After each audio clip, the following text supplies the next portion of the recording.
Assalamualaikum warahmatullahi wabarakatuh. Shalom, salam sejahtera buat kita semua. Selamat pagi.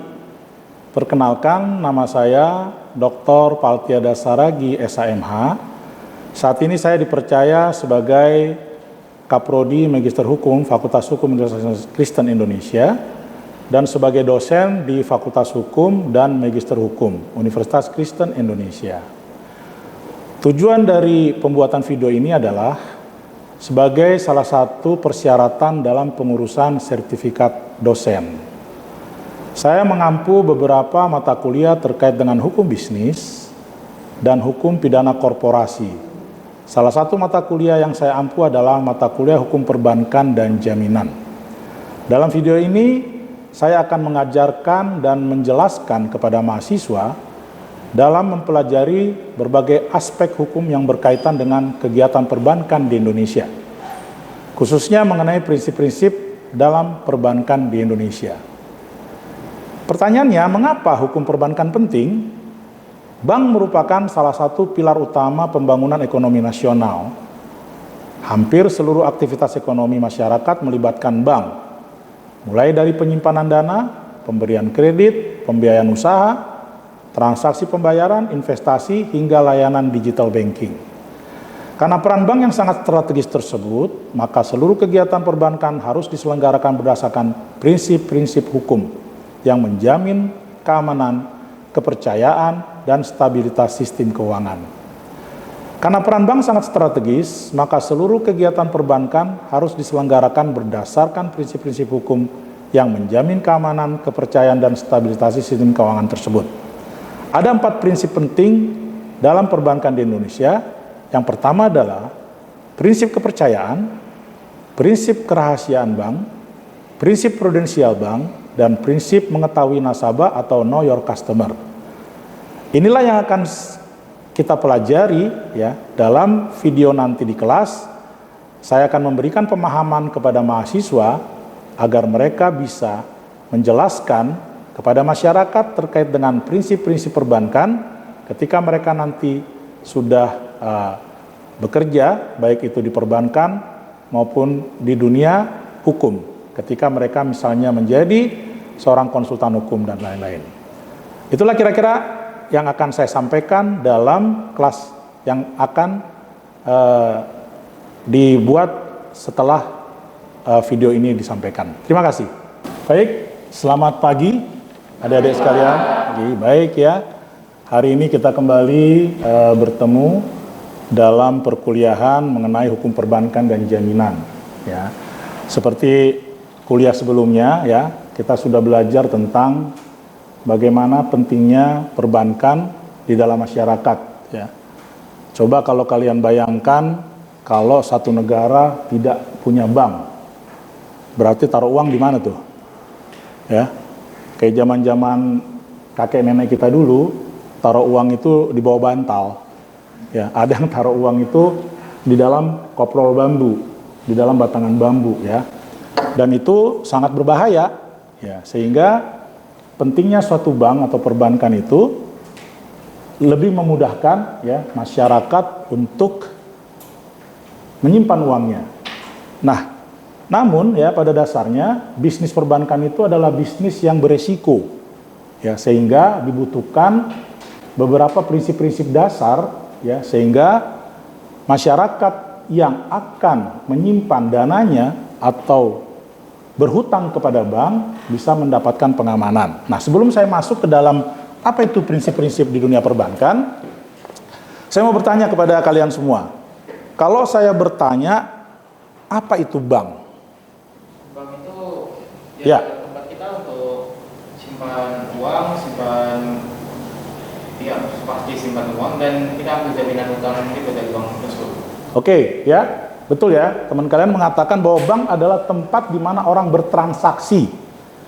Transaksi sebagai nasabah ketika dia menyimpan uang atau dananya di bank. Transaksi sebagai debitur ketika dia meminjam dana di bank. Nah, coba kalian bayangkan.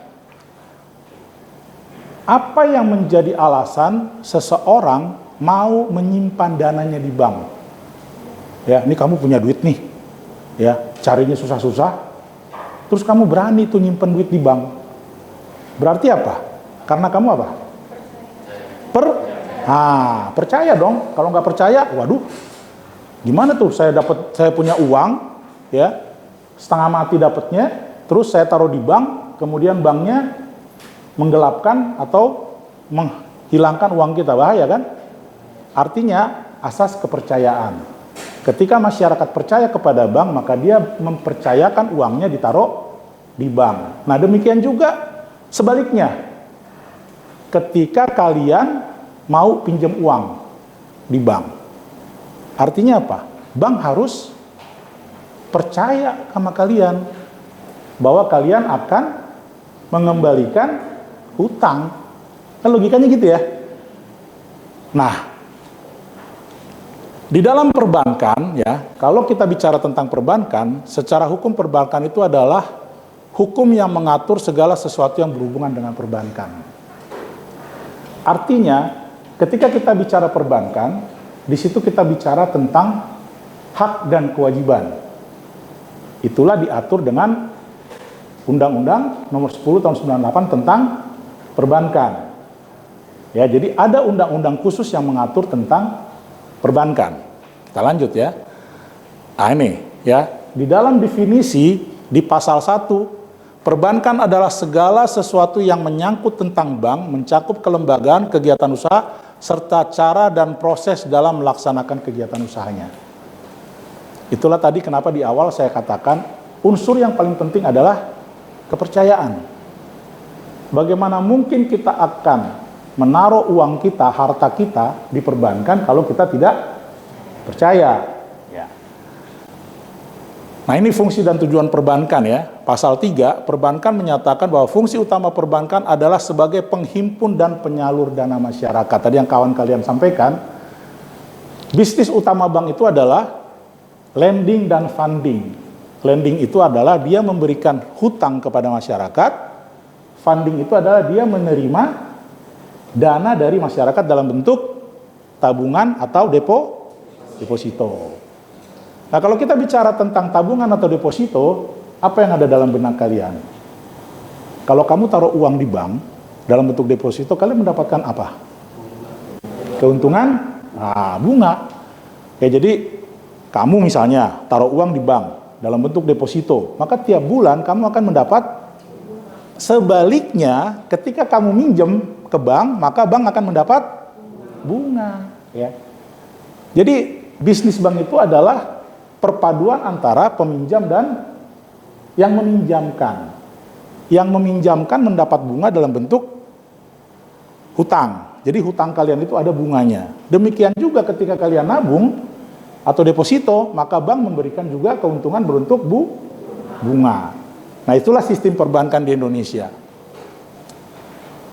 Mengapa hukum perbankan penting? Ya, tadi seperti di awal, coba bayangkan kalau seandainya perbankan tidak diatur oleh undang-undang atau hukum, apa yang terjadi? Ketika kita menyimpan uang di bank, tiba-tiba pengurus banknya menggelapkan uang kalian. Seketika begitu hilang, tidak ada aturan yang mengatur, bahaya kan? Itulah sebabnya dibutuhkan hukum perbankan. Karena perbankan itu adalah hukum yang memberikan sanksi kepada pihak perbankan ketika mereka melakukan tindakan yang salah ketika mereka melakukan bisnisnya.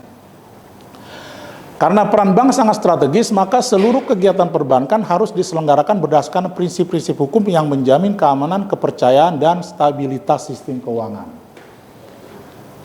Dulu di tahun 98, ya, Indonesia pernah kena krisis moneter yang luar biasa. Saya nggak tahu apa kalian sudah pernah membaca atau pernah dengar cerita dari orang tua. Mulanya terjadi krisis moneter itu tahu nggak karena apa?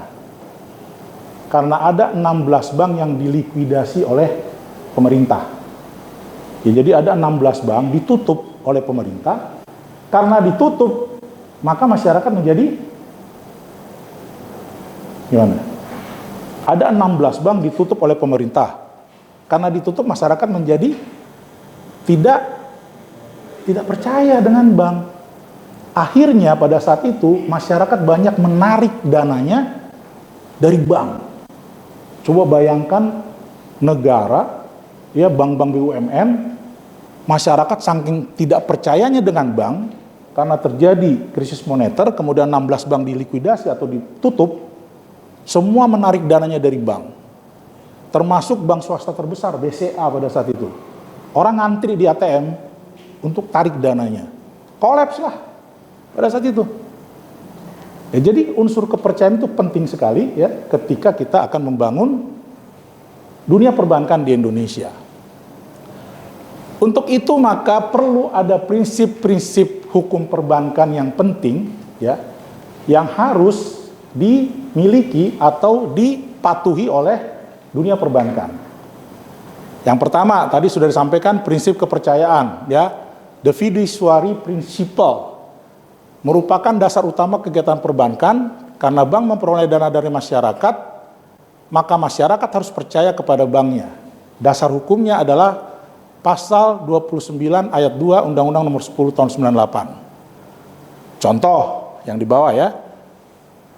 Bank wajib memelihara tingkat kesehatan bank sesuai dengan ketentuan mengenai kecukupan modal.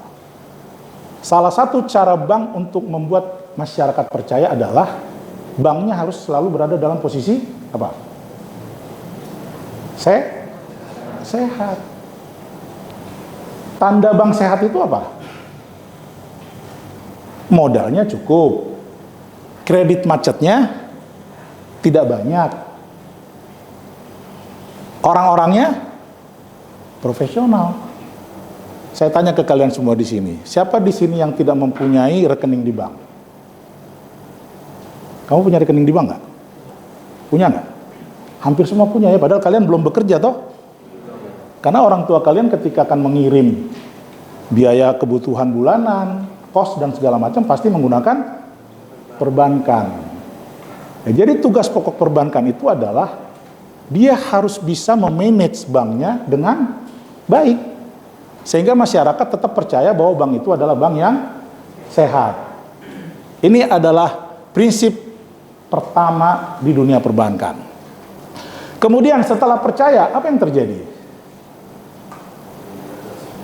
Kenapa? Terjadi transaksi. Nah, pertanyaan saya yang agak sedikit menggelitik. Ketika kamu menyimpan dana kamu di bank, kamu mau nggak sih orang tahu dana kamu ada di bank? Nggak dong. Nggak mau dong. Ntar kalau tahu bisa dibegal kita. Nah, prinsip kedua adalah prinsip kerahasiaan bank. Bank secret principle. Bank wajib merahasiakan seluruh data dan informasi mengenai nasabah penyimpan beserta simpanannya, kecuali dalam keadaan tertentu yang ditentukan dalam undang-undang. Salah satu yang bisa mempercayai masyarakat terhadap bank adalah bank harus bisa nih. Nggak boleh tuh, tiba-tiba misalnya saya iseng nih ya, gue datang nih ke bank nih. Mbak, tolong dong, saya mau tahu tuh rekening Calvin ada berapa sih? Ya, soalnya dia ngutang nih sama gue nih, belum dibayar-bayar gitu. Nggak boleh. Sangat tidak dibenarkan pegawai bank membuka informasi nasabah. Ya, itu ada sanksi hukumnya. Sanksinya tuh nggak main-main. Tuh. Minimum 2 tahun penjara, maksimum 4 tahun penjara. Kena denda lagi. 10 miliar dan paling banyak 200 miliar. Bayangin tuh. Kalau kamu bekerja sebagai teller nih di bank, ya, tiba-tiba ada orang datang, orang itu minta identitas Kelvin, berapa dia nabung, kemudian dia kasih ke orang tersebut, kemudian Kelvin protes, Kelvin mengajukan tuntutan, maka dia bisa kena nih. Itulah pentingnya masyarakat percaya kepada bank. Kalian tahu nggak, ada beberapa negara yang pendapatan negaranya itu dari yang beginian nih. Pernah dengar nggak negara Swiss? Tahu nggak kenapa Swiss itu bisa kaya raya? Dia cuma 2 tuh yang menyebabkan dia kaya raya. Yang pertama adalah pariwisata, yang kedua adalah Swiss itu negara di mana orang bisa menyimpan dananya tanpa diketahui oleh siapapun. Jadi saya nih misalnya nih punya dana besar nih, kalau saya simpan di Indonesia ntar ketahuan lagi gitu kan. ada PPATK lah, ada segala macam. Saya bisa tuh simpen di negara Swiss. Dan negara Swiss itu kamu mau sekeras apapun tidak akan dia buka tuh identitas kamu. Itulah sebabnya dulu ada isu ya ketika Presiden Soeharto jatuh ya diisukan bahwa dia menyimpan hartanya itu di Swiss. Sehingga sampai sekarang tidak bisa diidentifikasi.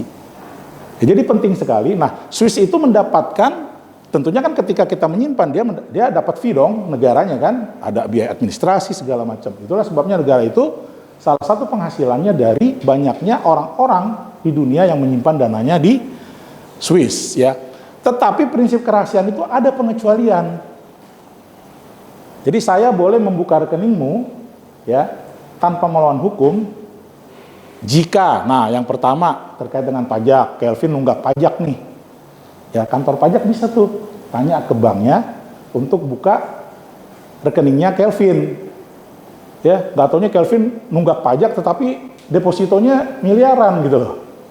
Ya, itu kan. Nah, kemudian yang kedua, penyelesaian piutang bank. Ya. Kelvin berhutang di bank, macet, tetapi Kelvin punya tabungan di bank atau deposito di bank gede gitu loh. Nah, itu bisa dibuka atau bisa dicek. Kemudian proses pidana kalau ada unsur tindak pidana misalnya tindak pidana pencucian uang, TPPU ya. Kelvin diduga tindak pidana pencucian uang. Pastikan uangnya disimpan dalam bentuk tabungan, deposito atau bisa juga dalam bentuk safe deposit box misalnya.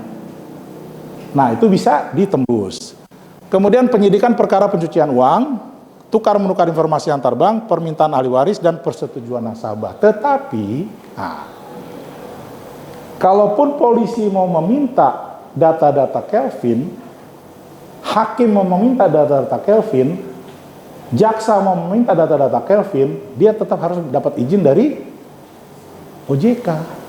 Dia nggak bisa tuh ujuk-ujuk datang gitu ke teller gitu kan, hei, lo pakai pakaian dinas gitu kan, lo buka tuh, kayak nggak boleh.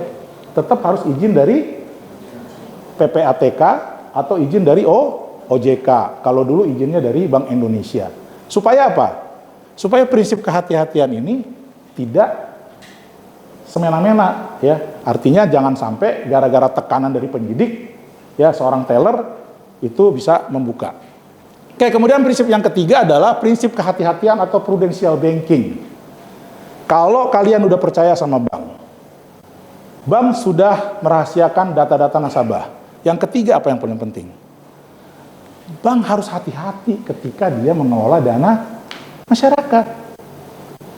Asas kesehatan adalah satu asas yang menyatakan bahwa bank dalam menjalankan fungsi dan kegiatan usahanya wajib menerapkan prinsip kehati-hatian dalam rangka melindungi dana masyarakat yang dipercayakan padanya. Kalau banknya nggak hati-hati, misalnya dana kalian masuk ke bank, banknya diskusi nih, para direksi ini kita lagi banyak duit nih, kita bagi-bagi yuk. Atau kita investasikan ke sesuatu hal yang beresiko misalnya. Ya, jadi prinsip kehati-hatian itu penting supaya apa? Bank dalam hal ini bank itu termasuk karyawan, direksi, komisaris.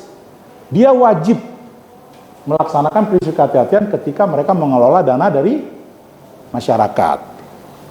Itu diatur di pasal 49 ayat 2. Bahkan ada tuh kalau pelanggaran tuh, kalau bank melanggar prinsip ini maka dia bisa dipenjara minimal 3 tahun, maksimum 8 tahun, bayangin. Ya, ketika bank tidak melaksanakan prinsip kehati-hatian dan terbukti merugikan nasabah, maka bank bisa kena pasal 49 ayat 2 bagian B. Tujuannya apa sih prinsip ini? Tentu yang pertama menjaga kesehatan bank, mengurangi resiko kredit macet, melindungi dana masyarakat, menjaga stabilitas sistem keuangan. Contoh, bank melakukan analisis menyeluruh sebelum memberikan kredit kepada calon debitur. Contohnya gini misalnya, Kelvin datang nih ke bank. Kebetulan Kelvin ponakannya direktur utama. Ya, Kelvin datang ke bank mau berutang. Sebetulnya secara dokumen Kelvin tuh nggak layak disetujui. Karena apa? Misalnya bisnisnya kayaknya nggak bagus-bagus amat. Jaminannya juga nggak bagus-bagus amat gitu loh. Tapi karena dia ponakannya dirut, saya nggak enak gitu kan, akhirnya saya setujui. Tiba-tiba dia macet kreditnya. Berarti apa? Saya tidak menerapkan Prinsip kehati-hatian. Karena ketika banyak Kelvin di bank saya, maka banknya bisa bangkrut. Ketika banknya bangkrut, yang dirugikan siapa? Ya nasabah. Saya nggak bisa membayar bunga deposito nasabah, saya nggak bisa membayar administrasi, saya tidak bisa membayar karyawan bank. Ya, jadi prinsip kehati-hatian itu sangat penting. Kalau saya tanya kepada kalian, bank itu dapat untung dari mana sih? Coba. Bank dapat untung dari mana? Orang kalian nabung dikasih bunga kok, dapat untungnya dari mana? Hah? Oke, kan bank juga ngasih bunga deposito.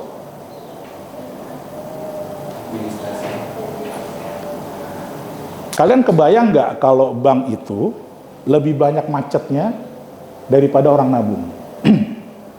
Kelvin nabung ke bank. Setiap bulan dia dapat bunga dari bank 100.000. Ya. Bisa nggak saya ngomong gini ke Kelvin, Vin, bulan depan gue nggak bisa bayar bunga lu deh, banknya lagi nggak punya duit nih. Nggak boleh kan? Nah, sekarang kalau Kelvin ngutang ke bank, berarti kan Kelvin harus bayar bunga. Tiba-tiba Kelvin nggak bisa bayar bunga, sementara saya harus bayar bunga tabungan atau deposito. Artinya, bunga deposito itu pasti lebih rendah daripada bunga pinjaman. Jadi kalau Kelvin minjem ke saya bunganya katakanlah 5% setahun, maka deposito Kelvin tuh bunganya misalnya 2,5% setahun. Jadi keuntungan bank itu 2,5% kalau Kelvinnya lancar bayarnya. Kalau enggak, kolaps lah banknya. Itulah sebabnya kenapa harus hati-hati ketika bank memberikan kredit kepada nasabah. Ngerti ya?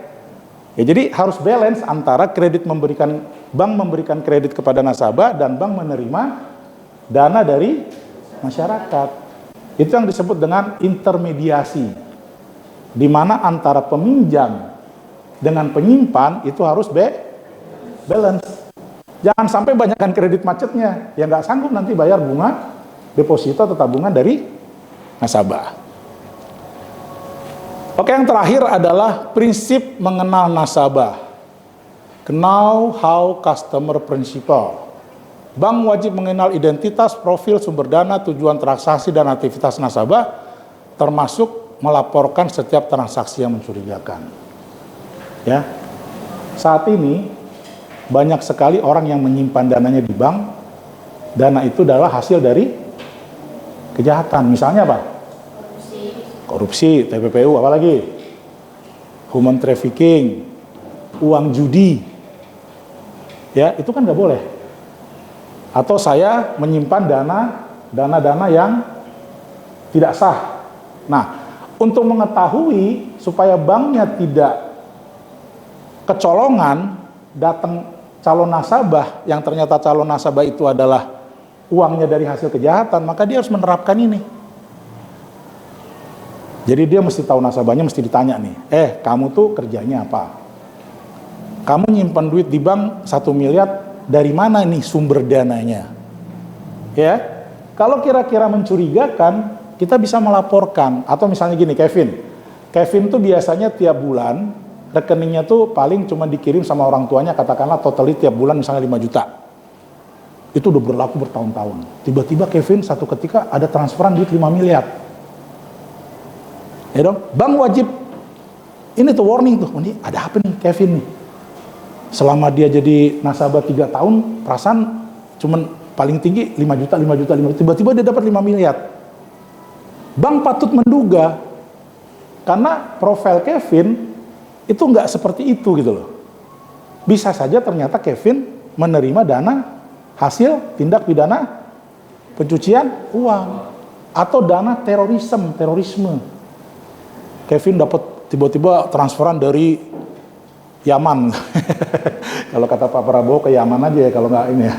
Nah, itu harus dicurigai. Nah, bank berwajib tuh ya untuk mencegah jangan sampai terjadi pencucian uang, pendanaan terorisme, penipuan dan penyalahgunaan rekening.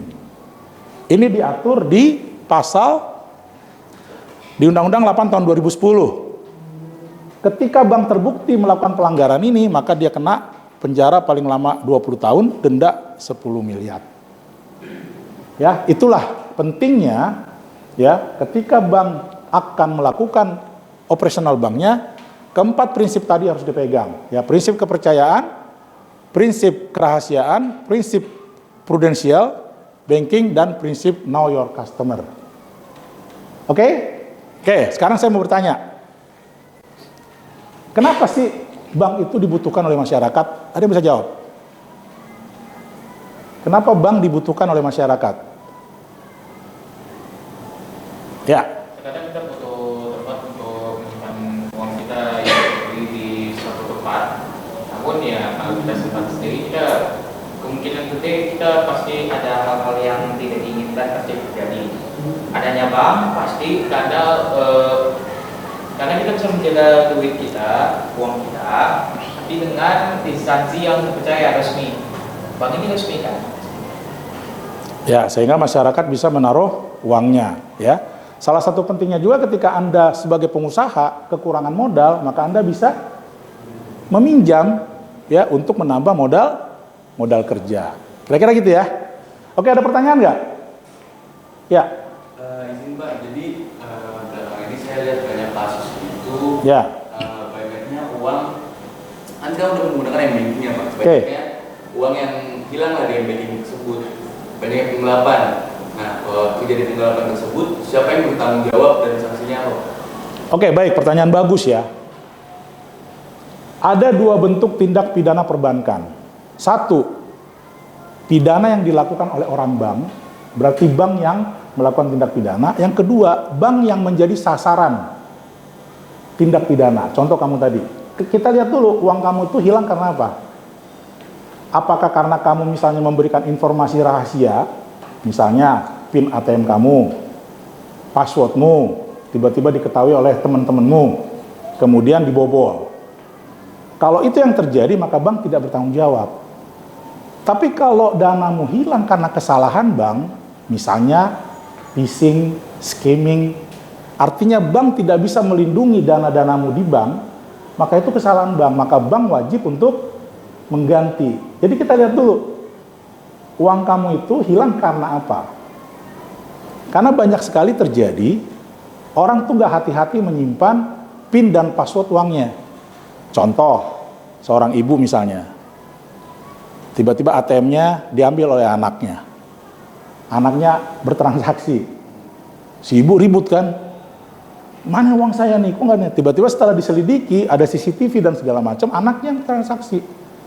Artinya ibu itu memberikan informasi rahasia terkait dengan dananya. Itulah sebabnya ketika kalian pertama kali masuk ke bank dan akan menabung di bank, itu ada satu klausul yang menyatakan bahwa nasabah wajib merahasiakan PIN, password, TIN, dan lain-lain, supaya dananya tidak diambil oleh pihak yang tidak bertanggung jawab. Tetapi kalau terbukti bahwa uangmu itu hilang karena kesalahan bank, maka bank wajib untuk mengganti. Artinya apa? Bank telah melanggar ini nih.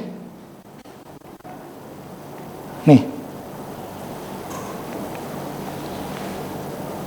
Bank nggak hati-hati melindungi dana-dana kalian. Gitu ya? Bisa dimengerti? Oke, ada pertanyaan lain? Sebelum kita akhiri perkuliahan hari ini? Cukup? Oh ya, silakan. Silakan. Mau bertanya Pak. Ya. Secara prinsipnya kan perbankan dengan lembaga pembiayaan itu berbeda ya Pak. Untuk bagian penghimpunan dana dari masyarakat dan juga untuk penyaluran dana masyarakat. Nah, sebenarnya kan 4 prinsip ini itu adanya di undang-undang mengenai perbankan ya Pak. Apakah ketika pelaksanaan lembaga pembiayaan yang mana menyalurkan biaya ke masyarakat juga menggunakan 4 prinsip ini? Ya, pasti. Ya, setiap lembaga final institution namanya yang dia menghimpun dana atau menerima dana masyarakat, dia harus berpatokan pada 4 prinsip ini. 4 prinsip dasar ini dia tetap harus laksanakan walaupun dia bukan lembaga keuangan resmi seperti perbankan. Even pinjol pun sebetulnya pinjaman online, tapi kita bicara yang resmi ya, bukan yang tidak resmi ya. Kemarin tuh OJK baru merilis tuh pinjol-pinjol yang resmi. Tahu nggak kenapa dirilis? Ini kan lagi Pildun nih, Piala Dunia. Ternyata banyak orang main judi. Jadi banyak orang yang pinjol. Hati-hati. Pokoknya yang namanya lembaga keuangan resmi atau yang disebut dengan financial institution, dia harus menerapkan prinsip ini. Ya, kepercayaan, kerahasiaan, hati-hati, dan know your customer. Ya, karena jangan sampai nanti lembaga pembiayaan itu menerima dana-dana dari hasil kejahatan. Seperti tadi saya sampaikan kan, TPPU, perjudian, human trafficking, narkotika, itu kan nggak boleh. Gitu ya. Jadi tetap ya. Oke, ada lagi? Oke, kalau sudah tidak ada lagi ya, saya rasa cukup kuliah kita hari ini ya. Nanti minggu depan kita akan belajar tentang topik baru, yaitu tindak pidana di bidang perbankan. Ya, nanti minggu depan kita akan belajar lagi. Ya, saya rasa cukup hari ini. Terima kasih untuk perkuliahan hari ini ya. Saya senang sekali kalian responsif ya. Kita saling berdiskusi. Baik ya, kita tutup perkuliahan kita. Terima kasih.